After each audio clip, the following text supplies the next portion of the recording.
Hello mga kaparekoy, maligayang pagbati sa ating Bible verse of the day. Sandali nating ihinto ang ating ginagawa at pakinggan ang salita ng Diyos na nagbibigay ng pag-asa, lakas at gabay sa ating buhay. Verse of the day, Isaiah 41:10. Huwag kang matakot sapagat ako'y sumasa iyo. Huwag kang mangamba sapagat ako ang iyong Diyos. Palalakasin kita, tutulungan kita at aalalayan kita ng aking matuwid na kanang kamay. Mensahe, mga kaparegoy, may mga panahon na parang mabigat ang buhay at puno ng pagsubok. Pero ipinapaalala sa atin ng Diyos na hindi tayo mag-isa. Nangangako siyang palalakasin tayo, tutulungan at aalalayan sa bawat hakbang.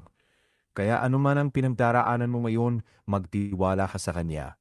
Aral ng araw, kapag kasama natin ang Diyos, may lakas tayong harapin ang anumang pagsubok. Panalangin, Panginoon, salamat po dahil hindi ninyo kami iniiwan. Palakasin po ninyo ang aming pananampalataya at tulungan kaming magtiwala sa inyo sa bawat araw. Sa pangalan ni Jesus, Amen. Maraming salamat mga kaparegoy sa pakikinig. Kung nabiyaan kayo ngayon ng salita ng Diyos, ibahagi ninyo sa inyong pamilya at mga kaibigan. Ako si Parekoy. God bless po sa ating lahat at magkita-kita tayo bukas para sa Day 14 ng ating Bible Verse of the Day.